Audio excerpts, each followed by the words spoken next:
Meron pong nangyari sa Malacanang, sa Office of the President at Presidential Communication Office at sa mga membro ng Malacanang Press Corps. Ito po ay yung sinasabi na merong isang reporter na kinatawan ng network sa Malacanang Press Corps ang lumabag sa protocol. Alam nyo, ang presidente o kahit sinong presidente, meron pong protocol yan for security. Kahit kaibigan ka, kakilala ka, kahit sino ka, hindi ka basta-basta pwedeng lumapit sa presidente nang walang pahintulot ang security, PSG, at saka kung hindi naaayon doon sa mga protocol ng bawat departamento. Kasi kaya po ito pinapaliwanag, baka po lumabas o doon may nagsasabi na yun daw karapatan sa pamahayag, sinisikil ng Malacanang, yun daw karapatan sa pamahayag, ay nag-umpisa ng pahirapan ng gobyernong ito. Ito, pakinggan po ninyo itong report kasi meron pong official communication o sulat ang Presidential Communication Office sa Net25. Uy, good morning sa mga taga Net25. Marami rin tayong kakilala at kaibigan dyan. Ang istasyon ng radyo, telebisyon na pag-aari po ng Iglesia ni Cristo, ang INC. Good morning sa mga taga-INC, mabuhay po kayo. Pero meron pong di umano'y paglabag sa protocol yung kanilang reporter. Kaya ho, tinanggal, hiniling na palitan ng Malacanang, hiniling ng PCO sa Net25 Management, napalitan yung kanilang reporter. Pakinggan po ninyo itong pagpapaliwanag mismo ng Net25 Anchor tungkol sa nangyari doon sa kanilang reporter. Net25 at saka ng Presidential Communications Office. Sumulat po kasi sila sa atin hong Chief of Reporters na hinihiling na ang ating reporter sa Malacanang na si Ate Eden Suarez Santos ay mailipat daw po ng ibang beat assignment, Sen.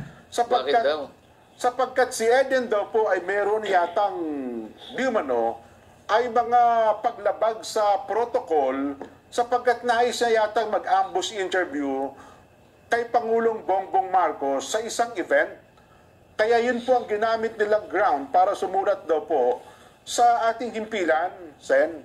Yeah, so okay. So yan po, hindi lang ho daw, talagang merong sulat. Meron talagang sulat ang Presidential Communication Office na nire-request sa management ng Net25 palitan si Eden Santos bilang Malacanang reporter. At hindi po masama yun, hindi bawal yun. Kasi nga ang ground ay lumabag sa protocol. Nangyari po itong event na ito, merong video pero ayaw ko na ipakita sa inyo, copyright yan.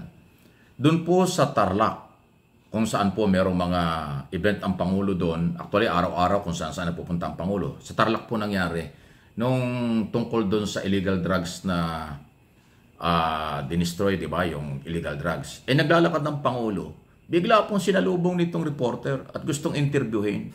Hinarang siya ng PSG kasi bawal po yun. Sa mga coverage, ang tagal ko po sa media, kahit saan tayo nagko-cover ng araw, lalo sa Malacanang, kailangan talaga merong specific na lugar dyan, dyan nakatambay ang mga reporter.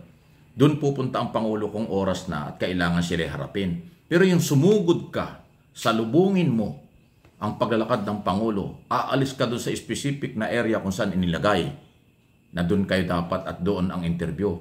Ayun po'y paglabag sa protocol. Kasi for security reason yan. Lalo na ngayon, di ba? May banta nga sa ating Pangulo. Ay sino ba nagbanta? Alam na ninyo kung sino. So yan ang issue. Hindi yan paglabag sa karapatang pamamahayag. Yan ay paglabag sa protocol. Kaya ang ni-request ng Malacanang palitan. At maging aral ito sa lahat ng media, lalo sa mga bago pa lang. Actually, yung mga matatagal na sa media, alam ito. Di bali sa ibang mga opisina, sa Senado, Kongreso, Pulis, sa kung saan departamento, minsan yan, pwede kang sumingit.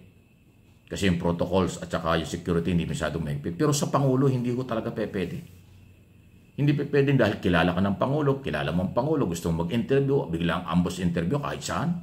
Sisingitan mo, ay delikado yan. Ang PSG, haharangan ka talaga.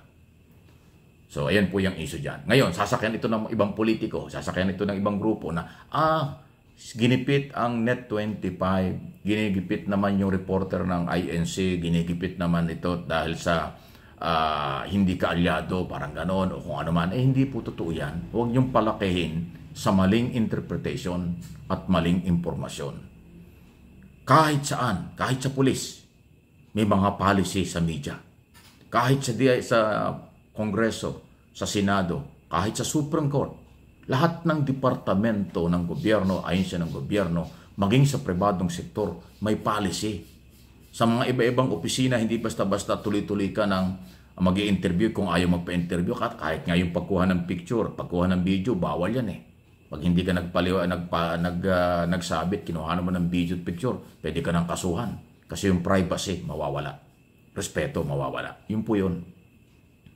So, dahil Pangulo ang binibigyan ng seguridad, talagang labag sa protocols yung bigla ka na lang lalapit at mag-i-interview. At yung parang medyo pasigaw pa, kita-kita sa video, ang Pangulo gumanon pa, inilapit pa yung tainga niya dahil hindi niya marinig ang sinasabi ng reporter eh. Kasi nga, hindi oras ng interview at wala sa lugar yung pakikipag-usap ng reporter sa presidente. Maghintay ka dun sa kung saan lugar kayo tinalaga, lalapit ng Pangulo dyan kung may oras at kailangan magpa-interview. Pero yung umalis ka dun sa lugar mo at sumugod ka dun sa lugar kung saan nandun ang Pangulo, haharangan ka talaga ng PSG for security reason yun. Ayun ang naging ground, dahilan. So sana po naintindihan nyo. Kaibigan ko pa naman yung reporter na yan. Kaibigan din natin ng mga taga Net25. Sana naintindihan din nila. Alam ko naman, maintindihan niya ng management na yung request for transfer or palitan, okay lang yun. Normal lang yan. Kahit saang bit, kahit saang lugar, pwede hong mag-request na magpalit ng media. Dahil ang mga media, pribadong sektor ang nag-a-assign kung sinong reporter na kailang a-assign regular doon sa particular office. So ang request ng Malacanang palitan, hindi po ibinaban, hindi po pinagbabawal ang Net25. Pinapapalitan lang po ng media personality nakakatawan sa inyong network para mag-cover pa rin at tuloy-tuloy. Pero sana sa susunod, kahit sino, huwag kayong lalabag sa protocol kasi hindi naman talaga papayagan yan. Again, for security reason at marami pang iba. Di ba hindi naman maganda yung naglalakad ng Pangulo, sasalubungin mo, bigla mong interviewin? Di ba? Kahit saan, kahit saan. Kahit sa buong mundo na sino mang prime minister o presidente o head of state, pagka ho naglalakad, hintayin mo lumapit sa iyo at hintayin mo magkaroon ng pagkakataong kausapin ka. Huwag mong harangin, huwag mong barahay, huwag mong ikat yung kanyang paggalaw at paglakad para lang mag-interview. Hindi pwede. Kung halimbawa ako kukonsintihin papayagan ng PSG yan, ng security, yung pala mag-i-interview, iba ang dala. Iba ang layon, hindi napahamak ang Pangulo. Malaking problema yun. Yun ang dahilan kaya may protocol. Yun ang dahilan na pag nilabag ang protocol, may sanksyon, may pagbabago, hindi ka palalampasin. Ayun sana maintindihan, yung po nagpapakalat na ito ay panggigipit sa malayang pamamahayag, pangharas ito sa INC, paghaharas ito sa mga mamahayag, fake na naman po yan. Bahagi yan ng paninira na naman. Please like and share ng ating mga video.